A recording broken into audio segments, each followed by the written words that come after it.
In German, how you all doing? This is Onord. This is Rangru, hello, hello, hello. And folks, returning to our coverage of the monthly tournament, the 30-minute time limits are here. And we are today on Shadiltsa. Rang, who do we have? What do they have? On the left-hand side in the blue, we have Onord playing the 20th Panzer Division with a Maverick income. Right-hand side in the red, we have Insha playing 84th Guards Infantry, also with a Maverick income. Well, I mean, what I'm seeing over here with Onord is the balanced income, which is kind of fascinating. Oh, balance! I'm a bloody idiot. Nah, just Canadian. uh,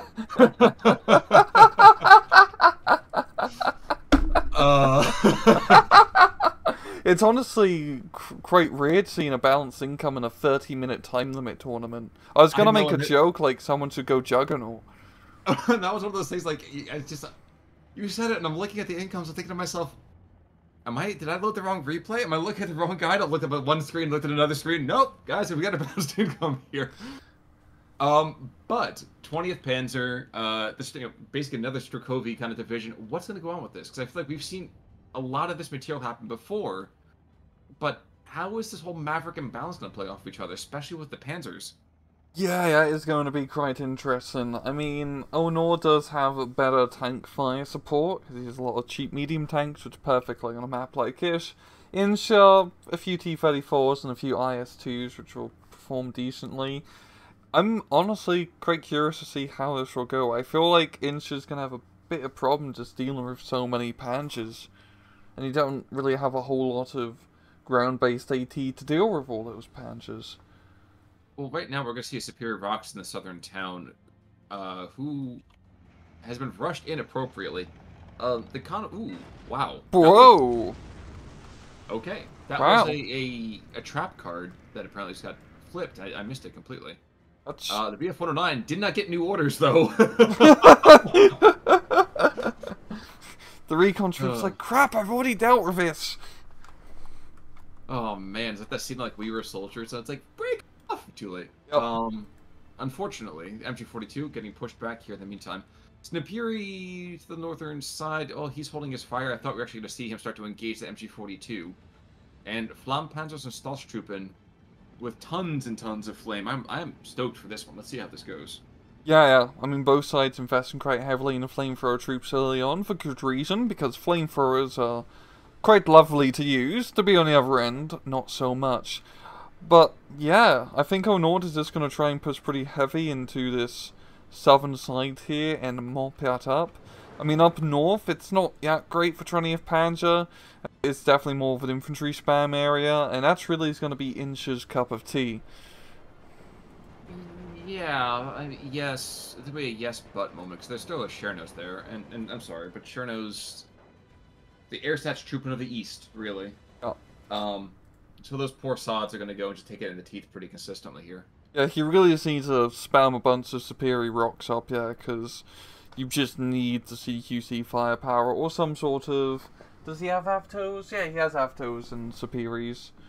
Well, he's got the 50mm neat mortars. Unfortunately, the 50mm neat mortars were like, aha, we're firing! And meanwhile, the Germans have completely vacated those positions a long time ago.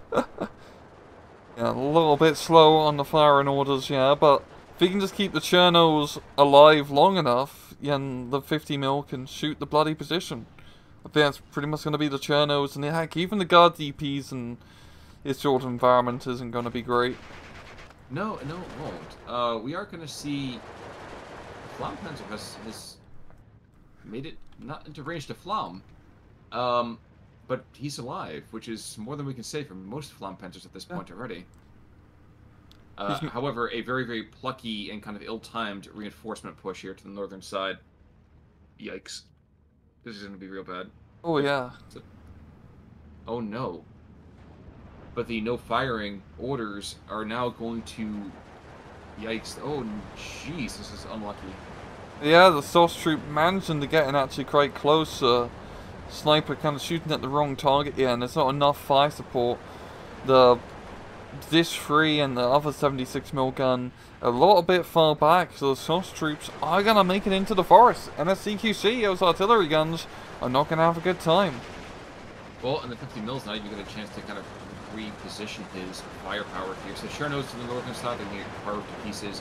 The Zis is going to get carved to pieces. Yeah. Yeah, that was really quite solid. IL-2, though, yikes. Oh, gets a Panzer IV in one fell swoop. The other one taking a bit of damage. Messerschmitt coming in. Not enough to shoot down IL-2, of course. I mean, it is a flying Staluminium. Well, the other BF-109 is hopefully going to pick up a little bit of plucky firepower. Nope, but he is smoking now. Yep.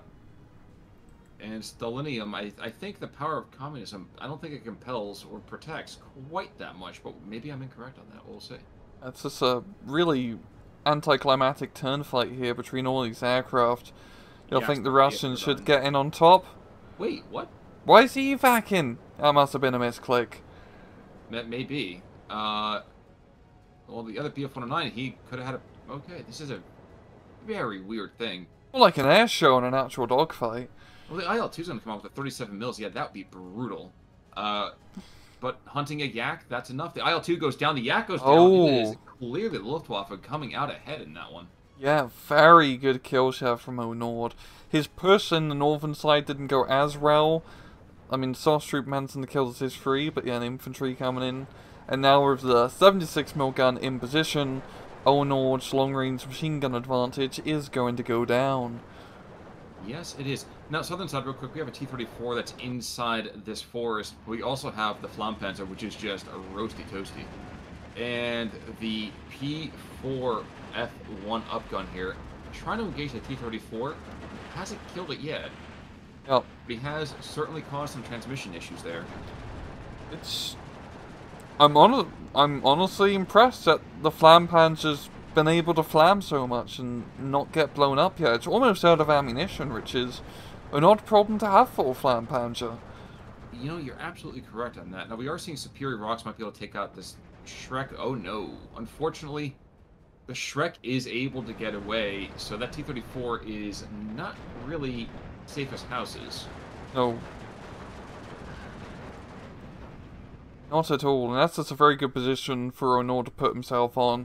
If he can hold on to that hill, you slap a Pak 40 or 2 in the air, you pretty much zone out the southern side, easy peasy. You are seeing Insha try to push a little bit on the far southern flank, but without any long range tank support, he's not going to be able to do much outside of the forests. True. Well, we're seeing right now these guards, jeez. The Flampanzer's going to be out of ammunition soon. He's out of ammunition. He has flammed his last flam. Yeah. I think he's just trying to get the guard DPs in there for the anti-tank rifle, but at CQC, I mean, guard DPs are already just kind of, apart from the AT rifle, I always find pretty mediocre. And he really just needs more CQC troops, and that's really screwing him over in his phase, because all he has are those superior rocks. So he's just... not quite superior. Oh, no. No, they're not. In B phase, which will be coming up shortly, with the superior NAVTO reinforcement, I think that's going to come in clutch. But it might be a little bit too late, as Onord is getting all the good positions. Now, I'm finding myself kind of curious. Right now, this theoretically should be the Maverick fight to lose. It's a 120 to 110 in the first place, so there's an income disparity already. Income disparity in the second phase, so the 20th Panzer really shouldn't be coming out ahead here, and he's up 15, 14, 10. He was up 15.90 for a couple of seconds. Yeah, Onord's been running in the sky, he's been running tank engagements, and for the most part, he's been running all the infantry engagements. So he is doing very well for himself, especially with this income disparity. Zis 3 to the north has finally gotten a good position, taking out one of the P4s across from him. So I suppose I can't sing the praises too much over here of the 20th Panzer. Regardless, not a great position to be in, I would warrant. P4 engaging the Zis. And that is no longer a fight I'd really want to be taking. We've seen the IL-237 being brought in down south. Also using the recon plane. What is he going for? He should spot the Grill and the Panzer IV, the recon plane. That's kind of a juicy target, especially with no anti-air nearby. It's a very juicy target, you're absolutely correct. Unfortunately, there is a BF-109 on there, and there goes the TU-2, so... I'm not saying Stalinium can be taken out by a fighter bomber, because Lord knows that that doesn't happen. But there is potential. Narion to be face, so this is really Insha's time to shine. It's a Trove. He's really not down by that many points, so he needs to make something happen. Even just getting a +1 point advantage throughout B phase should be enough to catch up. Yeah, exactly. Exactly. And that's constantly the thing, isn't it? Constantly. 50 more mortars, not able to be really effective. I mean, they're nice and close. I was actually seeing another little bit of a rush. Now, IL-2 37 to the northern side, but Strom Pioneers as well. I guess I'm surprised by Insha's kind of... How do I put this? He's not quite giving the air cover I would have expected. Yeah, he's bringing in a lot of airplanes, but they frankly haven't done all that much. I mean, he's invested more in the anti-tank airplanes rather than the bomber runs, which, yeah, I get. Especially in with his division where he doesn't have a whole lot of good ground-based AT. I think maybe it's going to come down to just using an IS-2, which he brought down south. I just took another look up here at the 84th, and I was thinking to myself, we haven't seen that many tanks. Then I realized there's not that many tanks in the 84th. Yeah, it's kind of a problem. Like, yeah. Like, of course, a lot of the Soviet divisions, you just kind of want T-34 76 spam. Because T-34 76s are quite lovely tanks. I mean, they're not lovely to be in, but they're good for the price. You know, you gotta go and respect the fact that at least the Russians were like, you know what? Women can get shot at just as quickly as men. Mm-hmm. Which is not exactly, I think, the gender equality I'd really be hoping for in the 40s, but... you have to start somewhere. Yeah, that's true. I just never thought it'd be the inside of a T-34. Oh. More Flampanzers. So these guys are getting a surprising amount of play and efficiency. Yeah, usually against Soviet divisions, like, Flampanzers don't do well because all the anti-tank rifles. But in this case, they've been managing to get the first shots off, and they've been holding back the line. You know, the 50 mil mortars are doing that desperate thing you always do in the movie where it's like, cover it, fire! Quick, loft 5 rounds. And it's like, displacing to the rear. I mean, strategically redeploying. Yeah, you know, a few of the guys getting the mortar showers, banging them against the helmets, and then chucking it. You know, with the 50 mil mortars, I pretty much expect that's how it looks and how it feels. Yeah. I mean, it's probably pretty small. You could probably just throw out like a football pretty easily. Yeah. Yeah. Now, of course, when he says football, he means that weird Canadian football that we also have in the U.S. as well. Yeah. So, you know, just for our international crowd out there. As if you know, as I'm mansplaining something you probably already knew. Back to 1311, though. We're not quite 40% of the way into Phase B.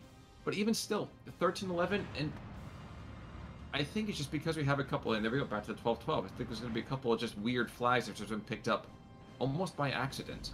Yeah, I feel like it's going to be one of those matches where it's just going to be really fighting for a few inches rather than taking a couple miles.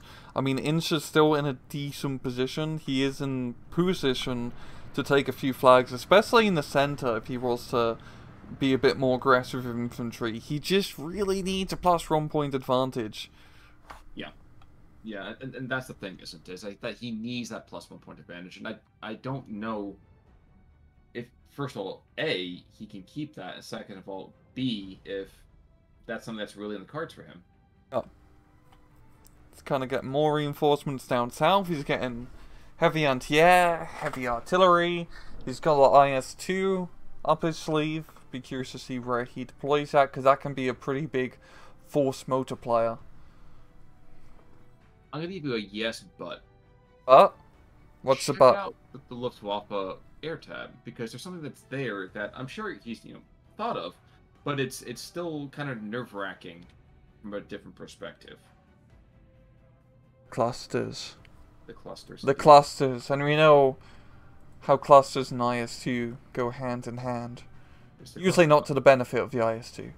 Yeah, usually not. Usually not. Which is, kind of a nice thing. It's nice to know that there's always a little bit of love and affection that cluster bombs can bring to the fray. But it's just not a super positive moment. Mortis, in the meantime, trying to engage the half-tracks and make him freak out a little bit.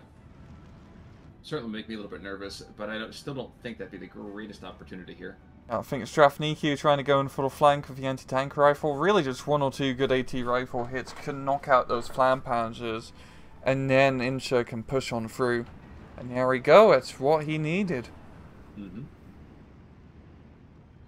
And the other one is pretty much almost out of ammunition. There's not a whole lot of Panzer Grenadiers left. So, no. Yeah. No, there's not. But I would hazard to say that just because there is a little bit of ground fire here, that's not too crazy. I mean, it's nothing massive. Oh. But this is a pretty good push here from Insha. He is going to be capturing that flag, flipping it back to a 13-11, and he has just a good defensive force in that forest. Onord's going to have to invest a lot of infantry and artillery to try and route it out. Yeah, I do like his northern push. He's going to be disrupting the enemy lines. Yes, it's a solid move right here. Especially as he takes out a couple of those very, very valuable Zis 3s. There's 9 of them here as a potential, but you don't want to be using those kind of like profligate spending of your equipment, especially not with the 84th. Yeah, you don't really have a whole lot of him. Of course, as we say that, Superior's picking up the Pioneers over here, and the Peak Run's getting shoved back. Not even pushed, shoved.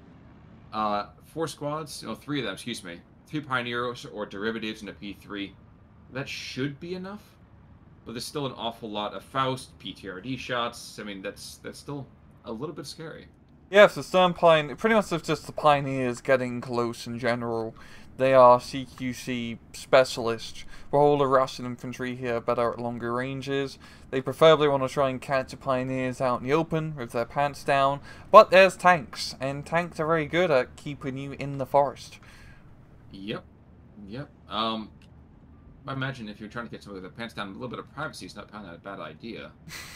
Unfortunately, like you said, I don't think he's going to get it. T-34 even kind of not taking him in the flank, but at least rotating around and putting some supporting fire here to at least has these Sturmpires move in with the Pioneer SVTs. Yeah. And then that is just a lot of CQC firepower. I mean, Insha does have a leader at least to back up his infantry, and Strafniki is somewhat okay at CQC, but when the flames are on the table, things just kind of burn down quite quickly. Yep. Now, bringing in a light column of Dushka's 45 mils Superiors, good. It's a solid idea, but the 220 off map is going to cause a lot of hassles as those guards go right back into the fire zone. Yeah, very, very unlucky. It's going to take a bit for those guys to actually get into position to be anywhere useful, and it's going to be a bit dangerous for him to get into position with all the tanks driving about. True. Dushkas, in the meantime, they unlimber themselves and immediately take a shot to the face. So not quite the welcome they may have been thinking about. But regardless, well... Perfectly timed off-map here from Onord. I like how he placed it behind where infantry previously were, because he knew they were going to fall back in that general direction. All of them are now stunned, and if he follows on through, he can recapture that flag. He absolutely can. The only minor hiccup that might happen is his vehicles don't get a lot of support here, because his 45 mils are still going to cause some hassles. Yeah. But the leader is down. Strafniki is heavily reduced. Another guard squad is dead. It's 14-10, and we are on the brink of Phase C. Yeah, I know that in the middle, Insha's men to capture a flag. He's very close to actually capturing 2 more flags in the middle. He does have that long-range anti-tank firepower thanks to the 85 and the IS-2, and a second IS-2 being brought in.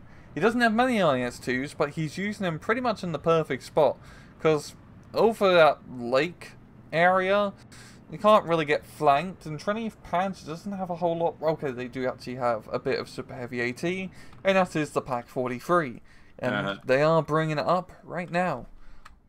Well, even the Pack 40 is going to be moderately scary here. Even the APCR shells, he's going to be using those. Well, the stars are aligning. He's not engaging. Oh, Verf Ramen! I want to see him Verf. I think he would certainly do that. I can't help but wonder if he's going to engage the Dushka position or how he's going to be looking on that one. Yeah. But the Gorilla goes down, and the Combrati is still plucking.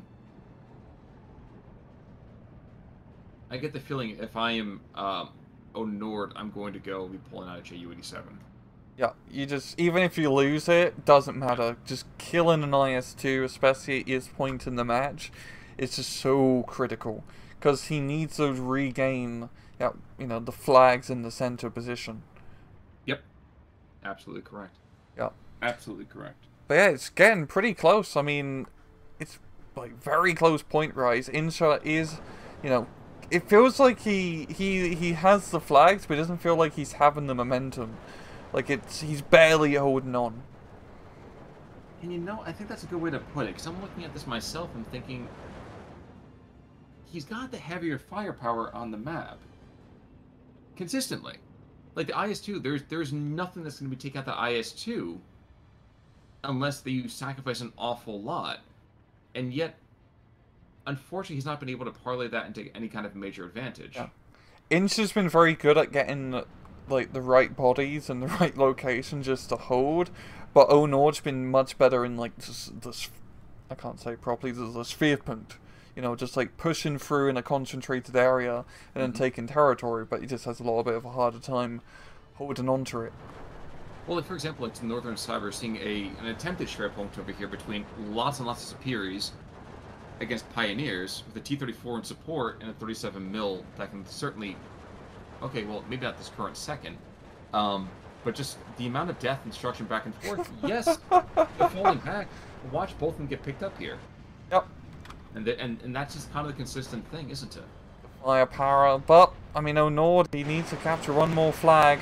It's gonna have to come down to the center. Those IS-2s go down, he's gonna have a bad time. And we also have the 122mm artillery on the field, 2 of them, and they're gonna start pounding. I think a couple of these other things are too. We have like this 85 mil that's still on the field. He's gonna take some firepower. There's a Strafaniki that's right there. We have the BF-109s that are engaging the troops in the town. So, yeah, I mean, there is some small issues here, but there's still a potential 7 other P4s getting brought on in. There's still tons and tons of air power. The Verframen is starting to speak, I think. He's going to start to talk here in just a moment, going after that Komproti and the Dushka. Yeah, that's... So, yeah, please. That's risky going over the IS-2. He can potentially kill it. It was a big rocket. But, he could also really waste his time. Because he can only really shoot at once. The reload time is pretty slow. But the thing is that, look, he's also bringing 88 mil. Oh, there we go. He's waiting, so he's gonna stress it and then bring in the Pack 43.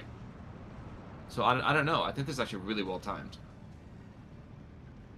and I think the spread on this should be just enough as well to cause some hassles for the Dushka. I say hassles, I mean kill it. Pack 43, is he gonna be able to get eyes on it? No. Oh. Just out of range. How unlucky. A pretty underwhelming strike here from the Verframen, only doing half morale damage to said IS-2. True. True. Now, there still is going to be some small pushes here. Nothing too crazy. Both sides, I think, are kind of taking a measure of each other. I think Insha is probably a little bit nervous here, and justifiably so. I think Onord is just kind of, he knows that he's got the material advantage in terms of, yeah, and there we go. I think that's fair. Yeah, that feels like a really weird match where, like, neither side was doing great, but they weren't doing terrible either. Yeah, I don't know how to like describe it. I think it's one of those things that it's fair. Let's put it that way. Yeah, like Insha wasn't like getting good kills. I mean, the KD speaks for itself, but he, like I said, he's holding on to the territory, and that's all that really matters in the end of the day. Well, Onord was trading efficiently, but I mean, yeah, Onord did win. So, I don't know. I felt like a weird match. And see, and that's the problem, isn't it? Is that get some of these kills and losses, like this IS-2 Combrati, he kills 3 or 4 vehicles. But on the other side, it's not like there's that many kills either. Oh, There's a lot of really, really strange material going on here, and it's successful on both sides, don't get me wrong. it's a real skirmish. It is. It absolutely is. And I think it's a good way to put it, is as a real skirmish. Oh, yeah, good job, Onord. Very, very good job indeed. Even then, just before the end, I feel like Insha still could have run that match. Like, I think he maybe tapped out a little bit too early. I understand, of course, Fog of Roy don't really know. You lose momentum. It's disheartening. I do get that. But he still had potential in the middle, especially the IS-2, to still put down pressure and just cheese his way through by holding just 1 or 2 flags for another 5 minutes. But, you know, maybe he's not a guy who likes cheese. Maybe he's not a cheese guy. Maybe he's lactose intolerant. I don't know. That could be the case, Khan. You know what? And I think that's the thing to always kind of remember is that even if somebody doesn't like cheese, you can't hold it against them. Mm-hmm. Exactly. Any other final thoughts other than the fact that Insha is awesome having Snoop Lion over here with something? No thoughts. Well, folks, in that case, then, thanks so much for joining us this week. Until next time, I'm Onord. I'm Rangaroo. Take it easy.